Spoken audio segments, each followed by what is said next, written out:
जय माता दी, जय मां कामाख्या। आपका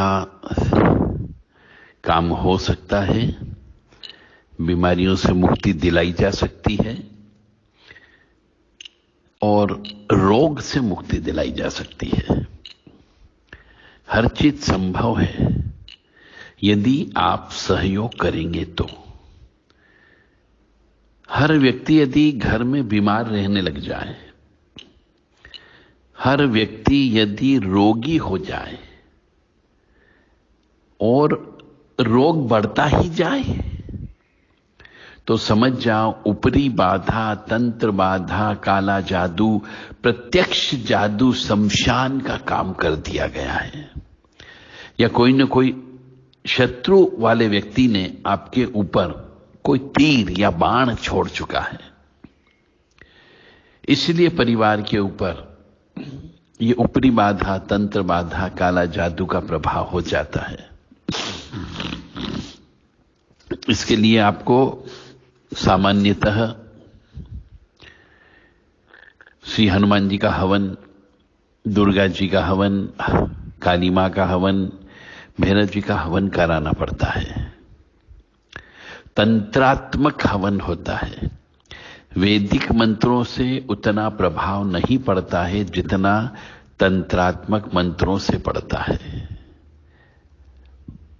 और तंत्रात्मक मंत्र में भी उग्र स्वभाव वाले मंत्र बोलना पड़ते हैं और उग्र हवन सामग्री का प्रयोग होता है। तीक्ष्ण नक्षत्र या उग्र दिन जो होता है उस समय पे हवन करना पड़ता है।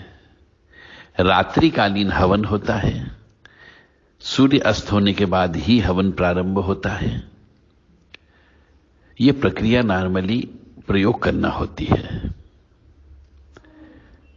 तो रोग को भगाने के लिए रोग नाशक मंत्र होते हैं। धम धम ठम ठम खम खम, इस प्रकार से ऊर्जा प्रदान करने वाले मंत्र को बोलना पड़ता है, तब जाकर के बीमारी ठीक होती है। तो यदि किसी के यहां पर भी परिवार का कोई न कोई सदस्य हमेशा बीमार पड़ा रहता हो या अधिकांशतः मनुष्य बीमारी से ग्रसित हो, छोटे से लेकर के बुढ़े वृद्ध व्यक्ति तक, जवान सहित किसी को कोई न कोई बीमारी लगी हुई हो, तो मान करके चले खिलाई पिलाई भी हो सकती है, छोड़ी हुई तंत्र विद्या भी हो सकती है। और परिवार का कोई सदस्य यदि राजनीति में है तो राजनीतिक शत्रु वाले व्यक्ति बहुत से प्रयोग करते रहते हैं। वो शत्रु में जो भेजी गई चीजें होती है वह भी निशान करती, इसके लिए उतारा करना पड़ता है। हर महीने उतारा करना चाहिए और हर महीने हनुमान जी का चोला भी चढ़ाना चाहिए। और भी बहुत सारे उपाय हैं बीमारी दुखी खत्म करने के लिए।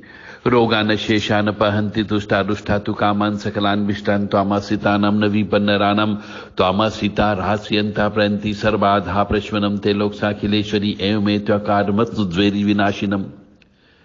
ये इन मंत्रों का जप करके हवन करना होता है। बाकी ओम हम शम नम गम भम सम खम महाकाल भैरवाय मम रोग नाशय नाशय स्वाहा, इस मंत्र का भी हवन करना होता है। पीली सरसों, जायफल, लौंग और उड़द के दानों से। कुछ तांत्रिक उतारे भी होते हैं। जल का उतारा होता है, अग्नि का उतारा होता है, दीपक का उतारा होता है, नींबू का उतारा होता है, मछली का उतारा होता है। ये सब उतारे भी विधि विधान से देख करके करना पड़ता है। तो यदि किसी परिवार में इस प्रकार की कष्ट हो, रोग लगे हुए हो, बच्चे से लेकर के वृद्ध तक के व्यक्ति यदि गोली दवाई पे जिंदा रहते हो, बीमारी पे बीमारी लगती जाती है, एक ठीक होता है, दूसरा बीमार पड़ जाता है, दूसरा ठीक होता है, तीसरा बीमार पड़ जाता है, यदि ऐसा होता रहता है तो भी आपको घर के अंदर हवन, पूजन, जप तप कराना चाहिए। महामृत्युंजय का मंत्र जप कराना चाहिए। ओम मृत्युंजय महादेव त्राहि माम शरणागतम जन्म मृत्यु जरा व्याधि पीड़ितम कर्म बंधने। इस मंत्र का भी जप करना चाहिए और हवन भी कराना चाहिए। ब्रह्म मुहूर्त में उठना चाहिए। ब्रह्म मुहूर्त में नहीं उठ सकते हैं, सूर्य उदय के बाद उठते हैं तो भी मनुष्य को बीमारियां लगती है। घर परिवार में यदि अशुद्ध अवस्था यानी सूतक पातक की अवस्था, मासिक धर्म की अवस्था, बच्चे के पैदा होने की अवस्था, किसी के मृत्यु होने की अवस्था में यदि हम नियम कानून का पालन नहीं करते तो भी घर में बीमारियां आ जाती है। तो ये देखना होगा कि बीमारी क्यों आ रही, किस कारण से आ रही, ऐसे कौन से कारण है, फिर उसका इलाज किया जाता है।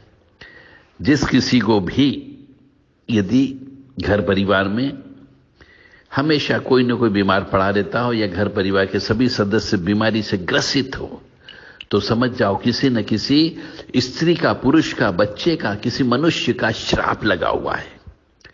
पितृ का श्राप भी हो सकता है या फिर किसी निर्वंशी का श्राप भी हो सकता है। तो वो सब डिटेल स्टडी करने के बाद ही निर्णय पर पहुंचा जा सकता है कि उसकी बीमारी वास्तव में क्यों आ रही, किस वजह से आ रही है। यदि किसी को बीमारी दुखी ठीक करवाना हो तो 9893128047 और 7987237885 पर व्हाट्सएप के माध्यम से संदेश देकर के अपनी पूरी जानकारी प्रदान करें कि बीमारी कब से है, किस किस को बीमारी लगी हुई है, किस प्रकार की बीमारी लगी हुई है, कितने दिन हो गए हैं, यह अवश्य बता दें। जय मां।